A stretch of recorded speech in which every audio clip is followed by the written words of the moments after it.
President Trump is draining the swamp of spies and lies at USAID, sparking a liberal tear fest. California Democrats are panicking to Trump-proof the state. And is it a trade war with China or just foreplay?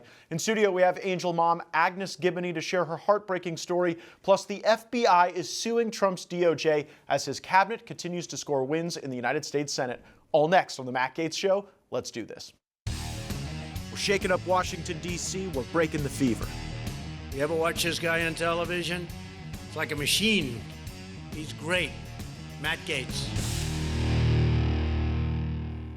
The remaking of the United States government continues under President Trump at a torrid pace. This transformational change can only be maintained through non-traditional presidential and executive action. Congress will not rush to enact the reforms necessary to save the country. It's been proven over several decades, and I can attest to it personally. Elon Musk and Doge have been toiling away searching for government programs that either A, don't work, B, cost too much money, or C, actually do more harm than good. One entity checks all three boxes and thus found itself in the concentric circles of Elon's accountability project. That's USAID. Now, you may have never heard of USAID, and if that's true, I don't blame you. It's a government program that does nothing to improve your quality of life. We're discussing it because it spends tens of billions of dollars that we do not have funding projects in other countries. White House Press Secretary Caroline Leavitt detailed some of those projects. Through USAID over the past several years, these are some of the insane priorities that organization has been spending money on. $1.5 million to advance DEI in Serbia's workplaces, $70,000 for a production of a DEI musical in Ireland, $47,000 for a transgender opera in Colombia, $32,000 for a transgender comic book in Peru. I don't know about you, but as an American taxpayer, I don't want my dollars going towards this crap, and I know the American people don't either, and that's exactly what Elon Musk has been tasked by President Trump to do, to get the fraud, waste, and abuse out of our federal government.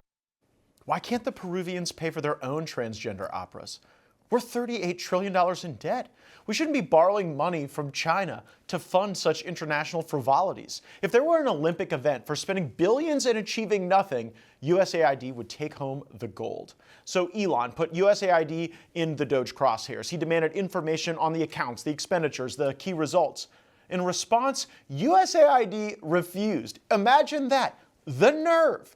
The basis for USAID's refusal is that it's just very revealing. Ostensibly, their job is to deliver grain and resources and shelter to poor people around the world. Why are they asserting some sort of national security classification over Elon's requests? It's because USAID shows that the game you are watching is not the game being played. USAID has been accused of being a front for U.S. clandestine activities. The CIA. ForeignPolicy.com published this article showing how USAID was creating a Cuban Twitter to stir up dissent against the government. USAID thought, hey, let's secretly build a social media platform in Cuba and spark a youth uprising. The result? A taxpayer-funded fake Twitter that fizzled out when users realized the only thing trending was government surveillance. We couldn't even build a fake Twitter in Cuba right. Then in 2013, the Bolivian government kicked out USAID for trying to destabilize their government. Not a lot of goodwill you're building there. In 2004, USAID was trying to control who governed Haiti. Now a guy named Barbecue does, so I'm pretty sure that failed too. The U.S. continued to fund the USAID, and that's like not dumping a terrible significant other who screws up everything they're trying to fix. Then there's Haiti's post-earthquake reconstruction, where billions of dollars flowed like an open sewer, except that's kind of what Haiti got in return. USAID promised new homes, hospitals, and infrastructure. Instead, they built a total of 6 houses, all while corruption and inefficiency just ran wild. And don't forget Afghanistan.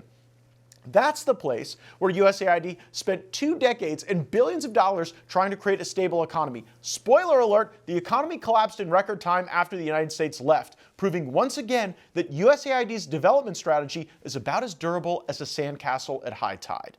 And within just the last 48 hours, the president of El Salvador, Nayib Bukele, posted this. Most governments don't want USAID funds flowing into their countries because they understand where much of that money actually ends up. While marketed as support for development, democracy, and human rights, the majority of these funds are funneled into opposition groups, NGOs with political agendas, and destabilizing movements. At best, maybe 10% of the money reaches the real projects that help people in need. There are such cases, but the rest is used to fuel dissent, finance protests, and undermine administrations that refuse to align with the globalist agenda. Cutting this so-called aid isn't just beneficial for the United States, it's also a big win for the rest of the world, close quote. Wow, from El Salvador's president. And in Europe and Latin America, I've met with government leaders who have begged for USAID to be removed from their countries. USAID has become like in-laws who overstay their welcome. There have been voices, sane voices in Congress fighting against USAID. Representative Eli Crane of Arizona proposed a modest amendment last Congress to look at the tens of billions of dollars in USAID's budget and cut it in half. USAID has become a front for unelected bureaucrats to impose woke nonsense and harmful agendas across the globe, all on the U.S. taxpayers' dime. We shouldn't continue to fund this organization that aims to undercut American values and objectives. Cutting USAID's funding by 50% would dramatically conserve taxpayer resources, otherwise wasted abroad on programs that do little to nothing to advance American interests. Yet we heard this in debate from USAID supporters. I have no idea what my colleagues are trying to achieve. All this amendment would do is double down on the harm Russia's aggression has already wreaked on the poorest countries of the world through higher food, fertilizer, and fuel costs. Further reductions to this account would mean less oversight, less efficiency, and frankly, I think fewer positive outcomes. You heard Republicans and Democrats there standing up for USAID, even though now you know they won't even give the information regarding their accounts to DOJ because they aren't actually efficient. I joined Congressman Crane in trying to curb this wasteful and corrupt agency. USAID is essentially a venture capital fund that Americans pay for, that invest in businesses and economic development in other countries overseas. So at a time when we're $33 trillion in debt, facing $2 trillion annual deficits in this country, it would seem to me to be an easy decision to reduce the investments that we're borrowing money from China to go make in Albania. I would take USAID fund down to zero.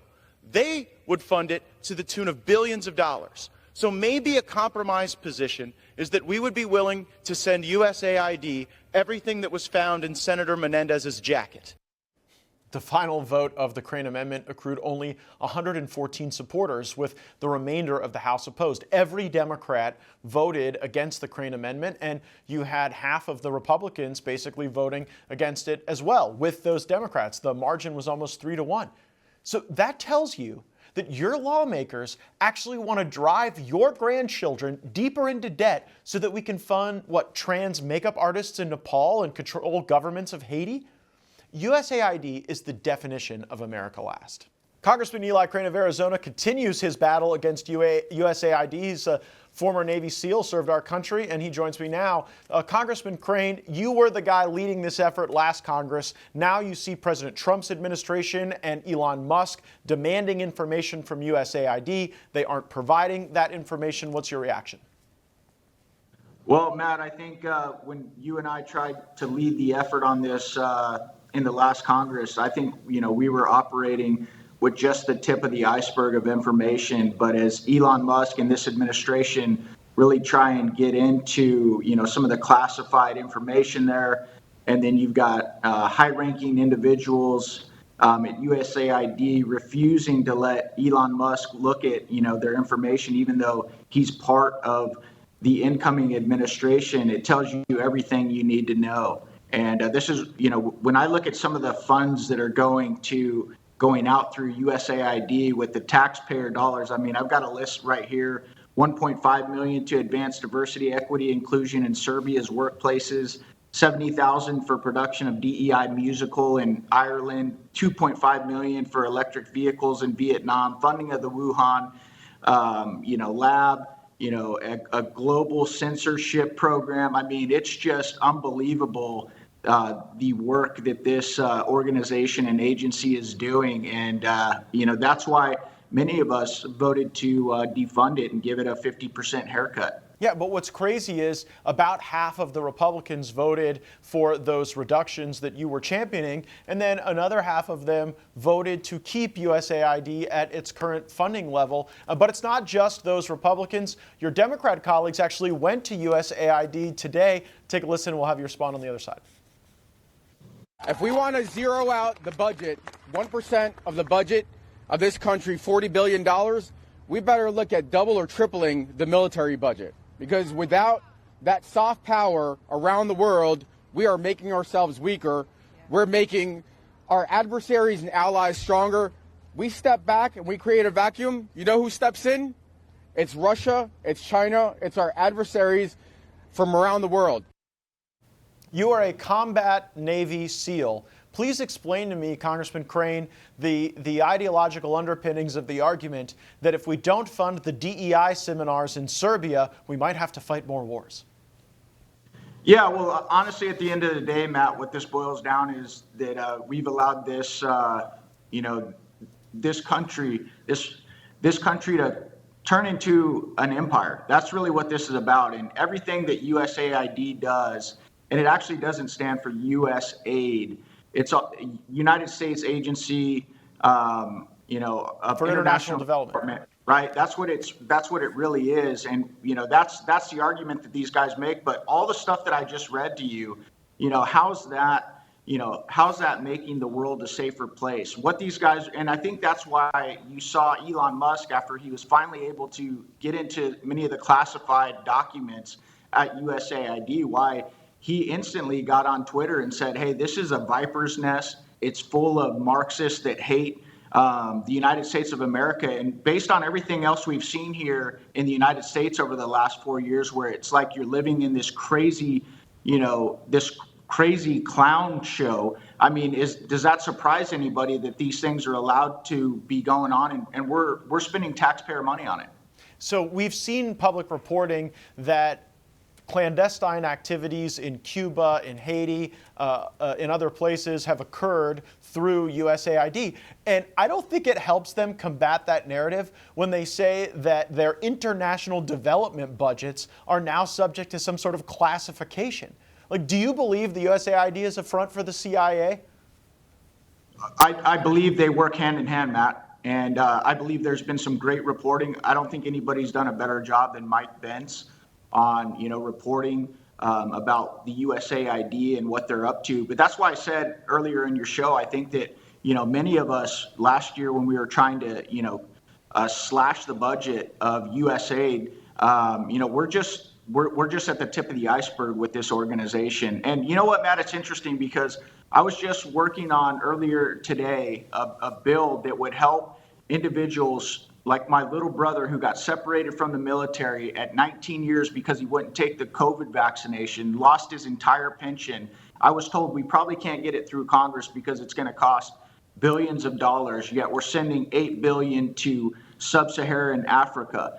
And this is the thing. This is why Americans are so pissed off. This is why they wanted President Trump. They wanted leadership that puts Americans first. And this is one more organization that we're funneling money through consistently that does not put the United States of America first. And you can see it with all these line items that have nothing to do with national security, but they're more aimed at promoting woke propaganda around the world. Well, and it seems as though President Trump's effort against USAID is in concert with some of the moves he took today, signing executive orders, pulling out of some of these costly treaties with the UN. Let's listen to President Trump and get your reaction.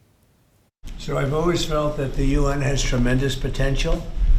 It's not living up to that potential right now. It really isn't, hasn't for a long time. It's not being well run, to be honest, and they're not doing the job. A lot of these conflicts that we're working on should be settled, or at least we should have some help in settling them. We never seem to get help.